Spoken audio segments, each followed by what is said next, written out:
നമുക്കൊരു മോര് കാച്ചാവേ. മോര് കാച്ചാനായിട്ട് മോര്, ഇഞ്ചി, വെളുത്തുള്ളി, ചുവന്നുള്ളി, കരിയാപ്പില, പച്ചമുളക്. ആദ്യം ഇത് അരിഞ്ഞുകൊണ്ട് വരാമേ. മോര് നമുക്കൊന്ന് ഉടച്ചെടുക്കാമേ.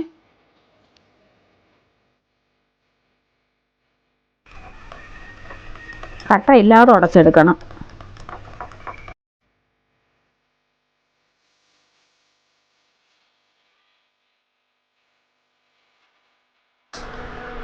കടുക്,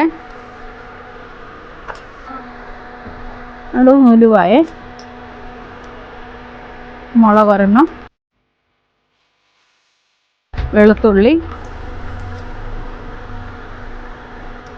ഇഞ്ചി, പച്ചമുളക്,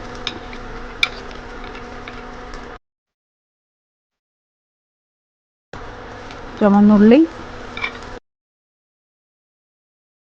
കരിയാപ്പില,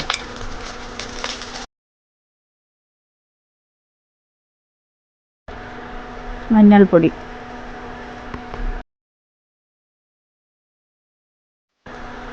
ഉപ്പ്.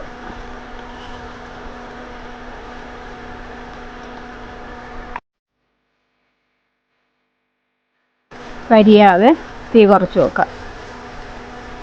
മഞ്ഞളൂടെ ഇട്ടുകൊണ്ട് അടുക്കി പിടിക്കും, അതുകൊണ്ട് തീ കുറച്ചിടണം. ഇച്ചിരി കായപ്പൊടി, ശകലം ഉലുവാപ്പൊടി, മുമ്പ് ഉലുവ ഇട്ടതാ, അതനുസരിച്ച്. ഒരു നുള്ളു മുളക് പൊടി. ഇതിൽ പൊങ്ങിക്കിടക്കാനാണ് ഈ മുളക് പൊടി ഇട്ടത്. നമുക്ക് തീ അങ്ങ് ഓഫ് ചെയ്യാം. തീ ഓഫ് ചെയ്ത് കഴിഞ്ഞിട്ട് നമ്മൾ ഉടച്ച് വെച്ചിരിക്കുന്ന മോര്, തീ ഓഫ് ചെയ്തിട്ടാണ് മോര് ഒഴിക്കേണ്ടത്, അല്ലെങ്കിൽ മോര് പിരിഞ്ഞു പോകും.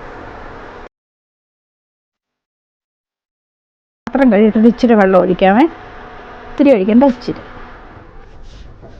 ഈ പാത്രത്തിൽ ചൂടുണ്ട്, ആ ചൂടിനകത്ത് കിടന്നാണ് മോരിന് ചൂട് പിടിക്കേണ്ടത്. മോര് തിളപ്പിക്കത്തില്ല.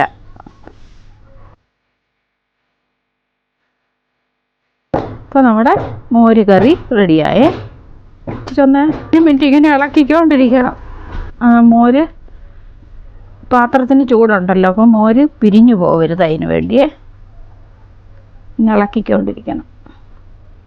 നമ്മുടെ മോര് കറി റെഡിയായേ. നമുക്ക് ഈ പാത്രത്തിൽ നിന്ന് വേറൊരു പാത്രത്തിലോട്ടാക്കാം.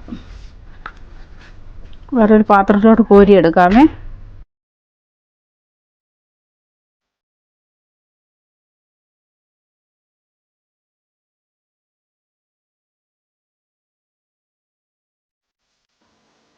എന്നിട്ടിപ്പോൾ നമ്മുടെ മോര് കറി റെഡിയായേ.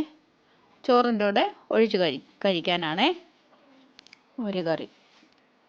എല്ലാവരും ഇങ്ങനെ ഉണ്ടാക്കി നോക്കണേ.